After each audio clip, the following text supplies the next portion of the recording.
Part of demands के लिए बोलने का लिए ये मौका दिया। मैं आही पूछना चाहनी हाँ कि जिथे इस सरकार ने एक बार फिर तकरीबन 4 लाख करोड़ का होर ग्रांट की मांग की है, इस ग्रांट विचों वो कितना वड्डा हिस्सा है ਜਿਹੜੇ अपने किसानों के कोल जाऊगा? क्योंकि 2014 च जब सरकार बनी सी उन्होंने कहा सी कि असी 2022 तक किसान की आमदन नूं आपां दुगना करांगे, लेकिन अज 2014 ते 2022 दे विच आपां देखिया जाए तो दुगना आमदन तो पता नहीं की हुई है कि नहीं हुई है, MSP तो की होनी सी, लेकिन डीजल दी कीमतां जरूर डबल हो गई ने। जे मैं यूरिया की गल करा, जिहड़े पौने 200 रुपए 50 किलो का एक बैग होंदा सी, वो 270 रुपए का 45 किलो का बैग हो गया है। DAP 1125 तो लैके 1350 तक पहुंच गई है।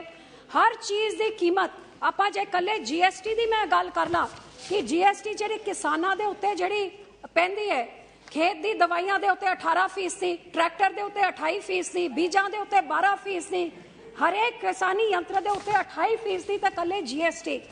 जे आपां हर चीज़ की देखी जाए, जे आज किसान नूं अपनी फसल की कटाई भी करनी है ते जे 2014 ते वो कंबाइन की कटाई वास्ते वो 800 रुपए एकड़ होंदा सी, वो 1500 च पहुंच गया, ते एक कणक वास्ते ते झोने वास्ते जिहड़ा 900 होंदा सी, वो 2000 तो भी टप गया है।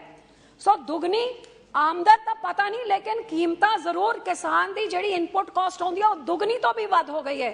ते MSP च जिहड़ा वादा होया है, जे 2014 ते कणक 1400 सीगी, अज 2100 हैगी, जे झोना 1350 सीगा ते अज 1980 के नेड़े हैगा।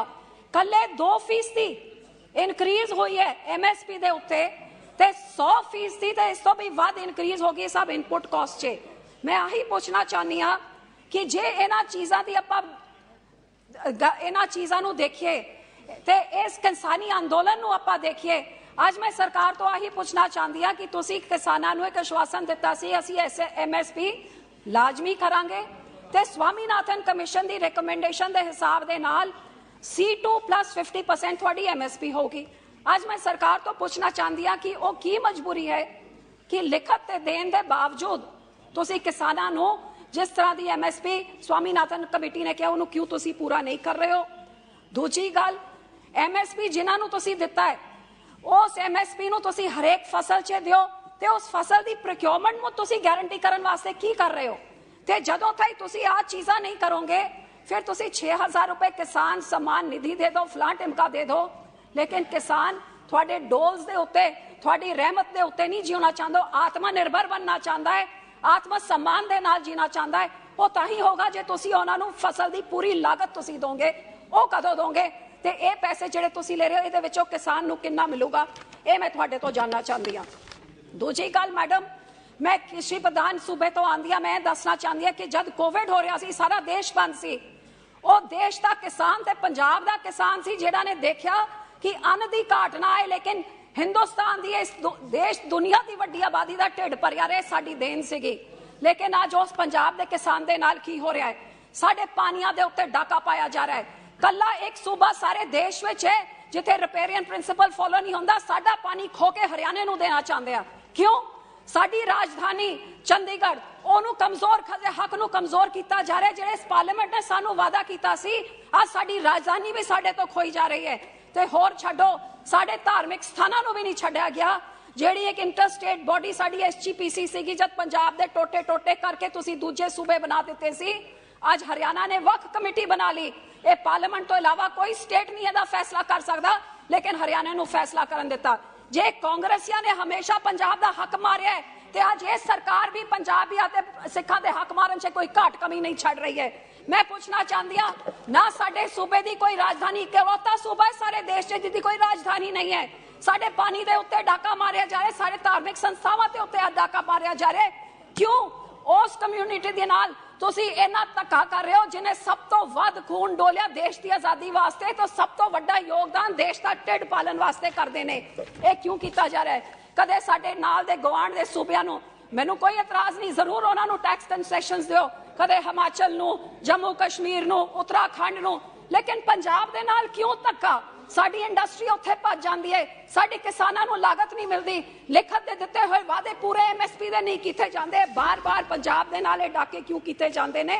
फास्टेस्ट ग्रोइंग इकोनॉमी की बहुत वड्डी गल कीती जांदी है, बड़ी चंगी गल है, लेकिन 60% हिंदुस्तान जिहड़ा ਜਿਹੜਾ ਖੇਤਾਂ 'ਚ ਰਹਿੰਦਾ ਹੈ, ਜਿਹੜਾ ਰੂਰਲ ਏਰੀਆ 'ਚ ਰਹਿੰਦਾ ਹੈ, ਉਹਨਾਂ ਦੀ ਕੀ ਗਰੋਥ ਹੋ ਰਹੀ ਹੈ? ਕਦੇ ਉਹਦੇ ਬਾਰੇ ਵੀ ਸੋਚੋ। ਉਹ ਤਾਂ ਉਹਨਾਂ ਦੇ ਬੱਚੇ ਬੇਰੋਜ਼ਗਾਰ ਹੋ ਕੇ ਫਿਰ ਰਹੇ ਨੇ, ਸਾਡੇ ਸੂਬੇ ਦੇ ਬੱਚੇ ਬਾਹਰ ਭੱਜੀ ਜਾ ਰਹੇ ਨੇ ਕਿਉਂਕਿ ਕੋਈ ਭਵਿੱਖ ਹਿੰਦੁਸਤਾਨ 'ਚ ਪੰਜਾਬ 'ਚ ਨਜ਼ਰ ਨਹੀਂ ਆਉਂਦਾ। ਉਹਨਾਂ ਦੇ ਬਾਰੇ ਵੀ ਮੈਂ ਪੁੱਛਣਾ ਚਾਹੁੰਦੀ ਕਿ ਅੱਜ बेरोजगारी क्यों इतनी बढ़ गई है, महंगाई क्यों बढ़ गई है? फास्टेस्ट ग्रोइंग इकोनॉमी कुछ चिन्हित लोगों वास्ते हो गई, लेकिन आम जनता वास्ते कोई फास्टेस्ट ग्रोइंग, सारियां दी आमदन घट रही है, किसान दी घट रही है, गरीब दी घट रही, दुकानदार दी घट रही है। अखीर च मैं सरकार नूं कुछ सुझाव देना चाहांगी कि अपने आमदन तुसीं किवें वधाओ।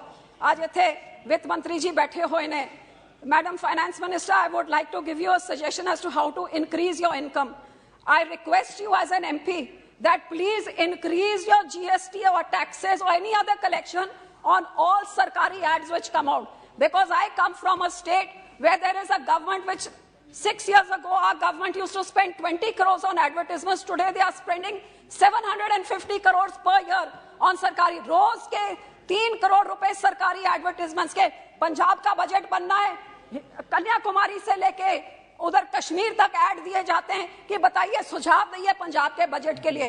तो ये राज्यों की सरकारें, राज्यों का पैसा देश भर में अपने आप को चमकाने के। मैडम फेसबुक में जो ऐड दिए 80% पंजाब के पैसों से, आपको पता है गुजरात में 80% ऐड दिए गए पंजाब के पैसों के साथ। तो मैं मैडम को कहूंगी ये जो सरकारी एड्स होते हैं ना, उसमें जरा टैक्स बढ़ाइए ताकि ये राज्यों की सरकारें 10 बारी सोचें, लोगों को पैसे उसे लुटाने के बजाय पंजाब के लोगों को, राज्यों के लोगों को उन पैसों का फायदा होए, हमारे बच्चों को नौकरी मिले, हमारे किसानों को अपने फसल का पूरा हक मिले, और हमारे सिखों के साथ ऐसे धक्का ना करिए कि बिल्किस बानो कहे तो बलात्कारी रिहा हो जाते हैं, लेकिन हमारे कैदी राजीव गांधी के कातिल रिहा हो जाते हैं, लेकिन 550 साल गुरु नानक देव जी के उनके पूर्व पे जो वादा किया था कि बंदी सिखों को छोड़ा जाएगा, वो 28 साल के बाद आज भी जेलों में सड़ रहे हैं। ये सरकार अपने वादे पूरे करे किसान के साथ, सिखों के साथ और गरीबों की तरफ देखे। नहीं तो फास्टेस्ट ग्रोइंग इकोनॉमी आपके लिए बोलने के लिए होगी, लेकिन लोगों का जो हाल हो रहा है वो हकीकत से बहुत दूर है जो आप कह रहे हैं। शुक्रिया।